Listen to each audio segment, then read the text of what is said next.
KeithAndrewNetWork. The whole point of my talk show is to show you that even with having a learning disability, I can still amount to something.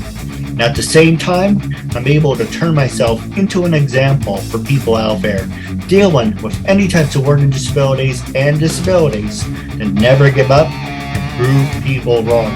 Prove to them that labels do not dictate who you are and who you're going to be, so prove them. Hey, I'm Tristan Riggs, a 14-year-old actor from Texas, and I got interviewed by Keith Andrew. It was really fun, and I love what you're doing. Keep it up. This is episode 993. We're this close to 1,000 episodes. Today we have upcoming professional actor, as you heard from our recommendation. First question I want to ask you is tell our audience a little bit about yourself and the work that you do. Hey, I'm Tristan Riggs. I am an actor, and I'm from Texas. I work on many different commercials, TV shows, and movies, and I just really enjoy what I do. No, absolutely. And that's the big thing. You have to have the heart and passion to love what you do. Because when you do, it's not work. Once it starts feeling like a job, you're only setting yourself up for failure. Speaking from experience. Yeah, I agree with that. You really gotta love what you do and follow your dreams. And acting is just really fun for me, so that's why I do it. Well, let me ask you this. Who inspired you to become a professional actor? Well, I remember a long time ago, my sister was actually really the one who inspired me because she had wanted to do theater a long time before me. And she kind of made her way into acting, doing school projects for like the colleges. And really, she inspired me to want to get into acting. So whenever I got a chance to be on The Leftovers with her, I was really excited, and now I'm here. No, I agree. And now, with that being said, what were some of your, well, I'm going to ask you some easy questions and then some hard-hitting ones. With all the films that you have done up to this point, what were some of your favorites? Well, if I had to pick just a few, I really liked working on The Seventh Day. It's on Netflix, and I got to do my own stunts, where I was like hovering in the air and also bursting into flames. So that was just all around really fun to work on. And also, a really recent one I worked on would be Best Foot Forward. It's about a kid who was born with a disability. And he's missing his leg. And it was really fun to work on because of all the other kids on set. And also, I just think it spreads a great message. I think there's actually, if people go to your profile, and then we'll bio have a link to it if you send it over to me. But I think I saw it on your website or IMDb where there's a clip of the episode where you guys are in the elevator and he's messing around with the key and the key breaks and then you all get detention. Yeah, that was super fun to work on. The elevator, I actually had never filmed a scene like that in really an elevator, but it was cool how they did it because for every different angle, they have to have the camera at the angle too. So while we were getting snacks or taking a break, between each angle, they would actually take off one of the walls or the ceiling and then add it back. No, that is really interesting. You always see like TV shows when they're in the elevator and you kind of wonder how they get that shot. Yeah. So the next question I want to ask you is, what has been some of your greatest achievements?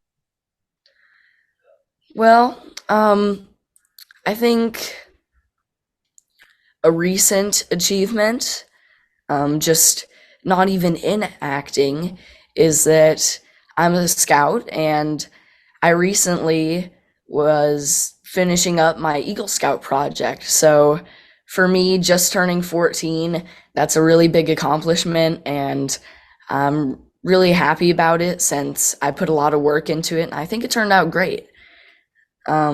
What I did for it, in case if you're wondering, I built a library box, but instead of just books and stuff like that, I put comics in there since I thought it's easier for kids to read, and most kids would rather read comics than books, so it kind of gets them into reading more.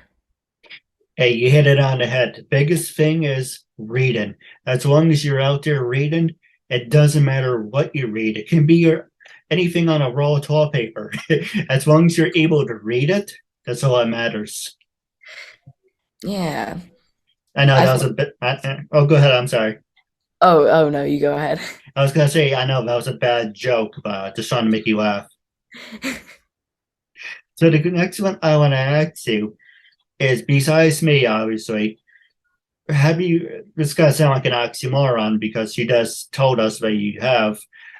Besides the TV show Best Foot Forward, have you ever worked with people with disabilities? And by working on the show, has it give you more confidence to work with people with disabilities?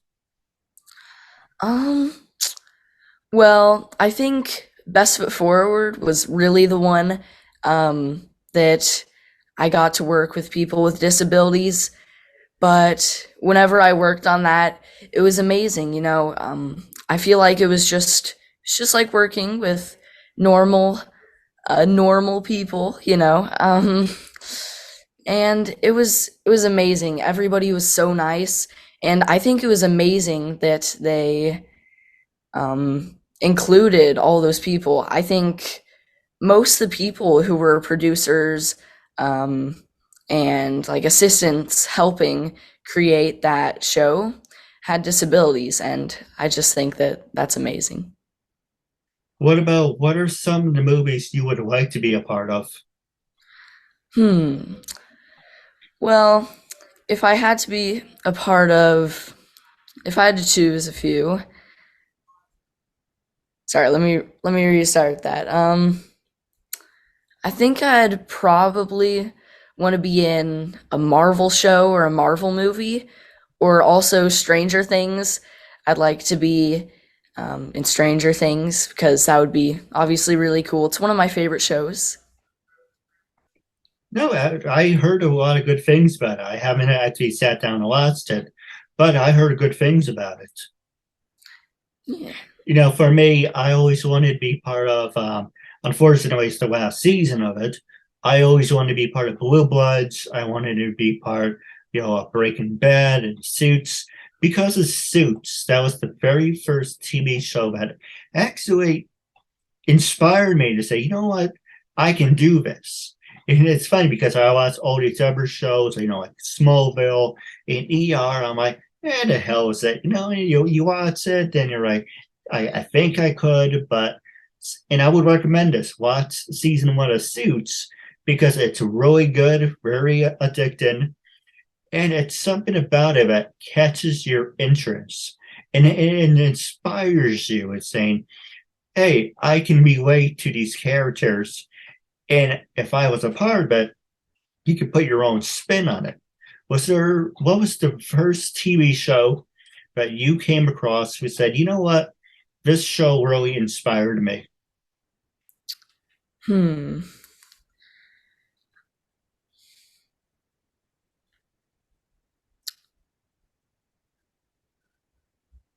I don't know. Okay, well, we can definitely go back to that one. So let me ask you, because we were talking off the air about voiceovers. You know, you are a professional actor. Was there any other areas in the entertainment world that you want to extend to? Did you want to do voiceovers? Do you want to be a supporting actor, supporting role? Was there any other areas where you want to extend to? Yeah, for sure. Me personally, I watch a lot of animated shows, like anime and cartoon. So I think it'd be really cool to be able to do voiceover. And I'm currently working with my manager and with my agents to kind of branch out to that and try and work on more voiceover.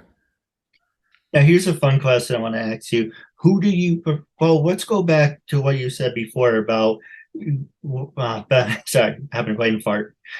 As you mentioned, working on best foot forward, you mentioned the eating part. A lot of people say the food is cold, you don't really, it looks like you're eating, but you're not really eating. Here's a perfect example for you. They recently interviewed a cast from The Big Bang Theory. Are you a fan of it? Yeah, I watched The Big Bang Theory.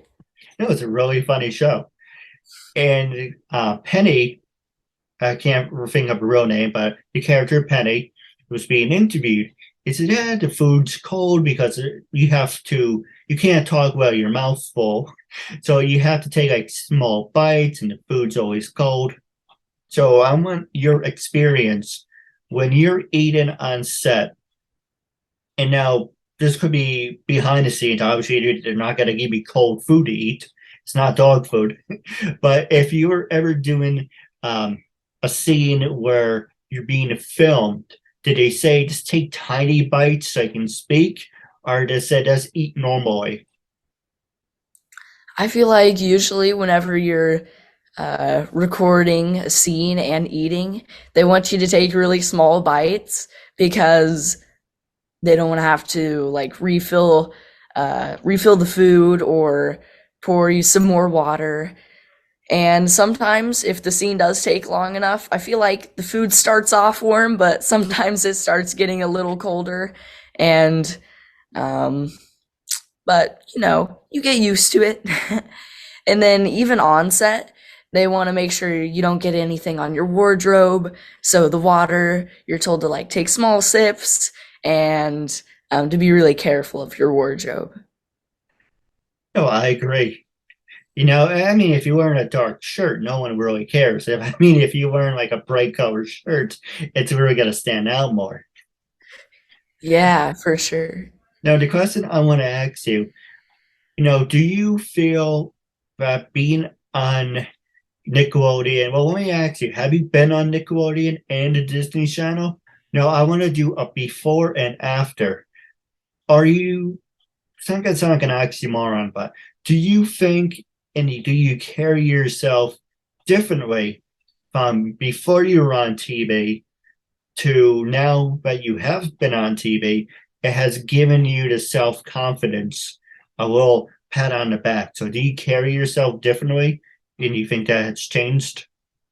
Um, I mean, I think that I'm kind of humble usually, because whenever my friends are like asking about all my TV shows or my movies that I've been in, I feel a little almost embarrassed sometimes.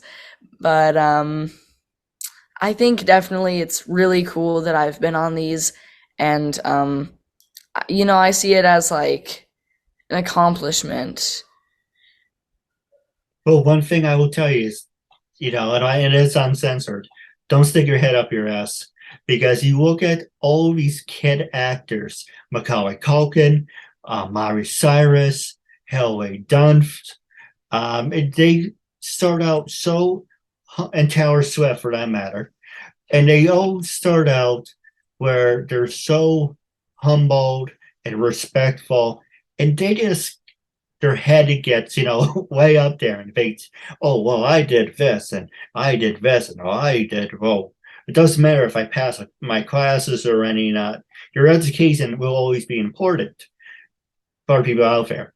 But just because you're on Nickelodeon and Fox News and all these different networks and people give you thousands of dollars, you don't want to self-destruct because as fast as you reach the top, and it is PG, by the way, I do apologize. That's trying to make you laugh. It is, as fast as you reach the top, it's as fast as you're going to come down.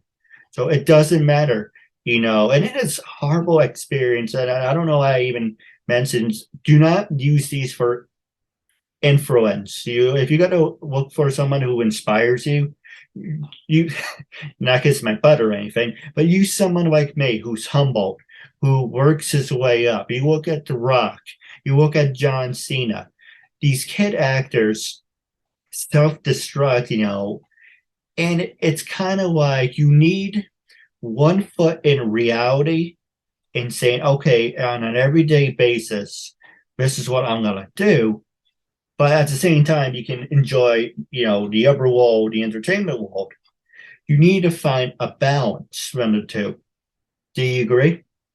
I really agree with what you said. I mean, especially being a kid, I feel like kind of being humble keeps me away from like the bad things such as like fake friends who are just wanting to be my friend because I'm in shows or movies.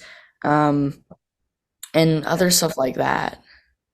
Actually, you bring up a good point because have you ever had the experience of people walking up to you and acting, and I'm not one of them because I am in beginning to be in the entertainment world, but have you had people walk up to you and try to take advantage of you and say, hey, can we be friends? Or can you do this? And you're just trying, you're not, when you're in the entertainment world and something, we have in common, if you need something promoted, I got your back. By doing my show, you're helping me and I'm helping you. But in school, you have people think, oh, he's a popular kid. He's famous. He's going to be my wink, wink best bud. Have you ever had people come up and pretend to be nice, but they're kind of phony at the same time? Yeah, I have had like a few experiences like that. Um, I mean, you can usually tell right away whenever they're trying to, like, if they're trying to be your actual friend or if they're just doing something like that and trying to be your friend because you're in all these shows or movies or because of your popularity. I usually just kind of ignore them um, or like keep on talking to my real friends. But yeah, I have had a few experiences like that. Once you become a bigger star, don't forget about me. But, it's kind of like once you become a bigger star, you kind of use that for your advantage. Like, hey, I know I'm failing this class, but I know your son is a big fan of mine. If I give you an autograph, can you give me a passing grade? Not saying that's a good idea, but it is an option. I had that, but but the next question I want to ask you, and I want you to be completely honest. What was the very first step of starting your career? For people like myself and people with disabilities who want to follow in your footsteps, because there are so many con artists out there, and you go to Instagram for an example. If I find it next time, I will send it to you for an example.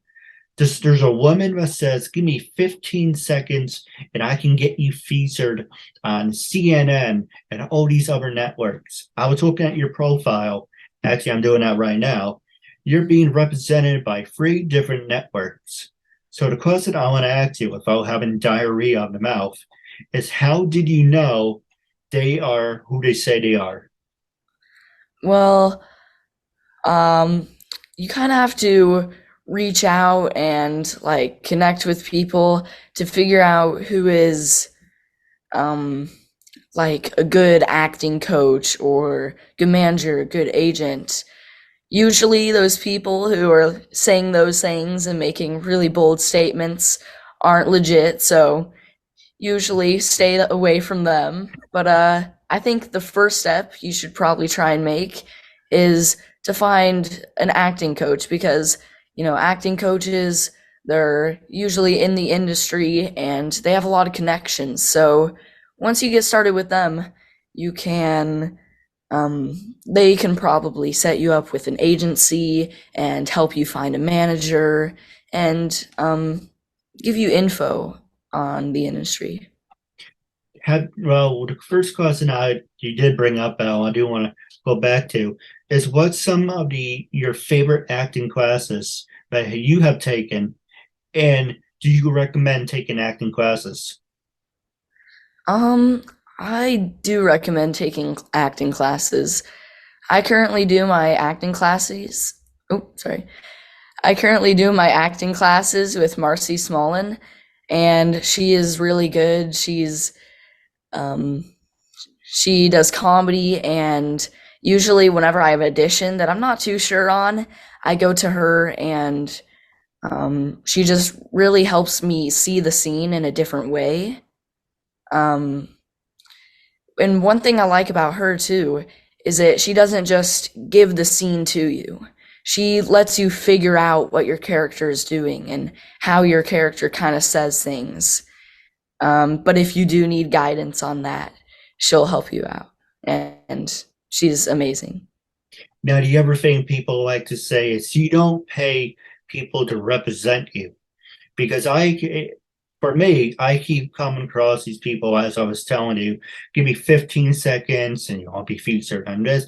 But one thing I find really funny that they all have in common, besides being full of BS, is selling. They hook, line, and sinker, and they will tell you everything that you want to hear.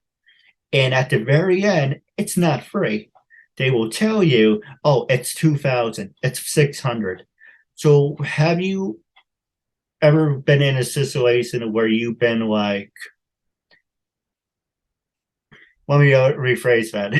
Sorry, I had a brain fire. When I don't do my interviews as a way, my disability shows more. Hint of the show. Now, have you ever came across a company that told you everything that you wanted to hear, but at the very end said you have to pay us for us to represent you? I luckily haven't because my parents had kind of gotten quite a bit of information about the industry early on, and that helped us stay away from those people and head towards like the legit path, the real agents and managers. And especially since we knew that we shouldn't be paying that crazy amount, and we should only really be paying if we book something. No, I agree. Now I'm going to pass the show over to you. And like I said, normal conversation. When you're anyone that's a guest on the Keith Andrew Network, you're supporting people with disabilities, normal conversation, plus you're making a new friend out of it. That's not a gimmick. That's not a catchphrase. It's true because life is short. So it's always good to make an impact, a positive impact on anyone. But with that being said, last question I want to ask you, and I'm going to pass it over.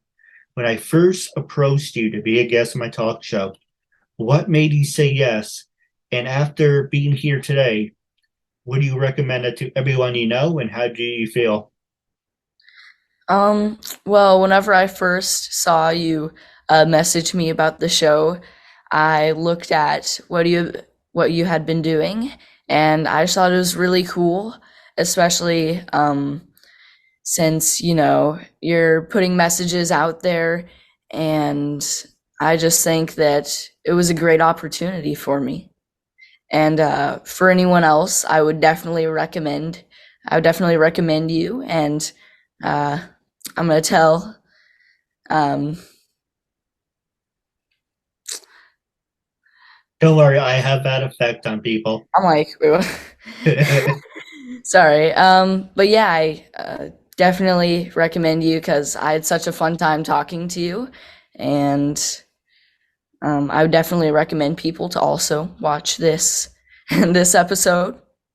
Well, actually, I do have some great ideas I'd love to talk to you about off the air, but I do have one about, do want actually, I'm going to save that for off the air because I promised you to remind in time. Was there anything you wanted to ask me? Anything you wanted to talk about? Like I said, this is your airtime, so it's whatever you want to talk about. Hmm. Um,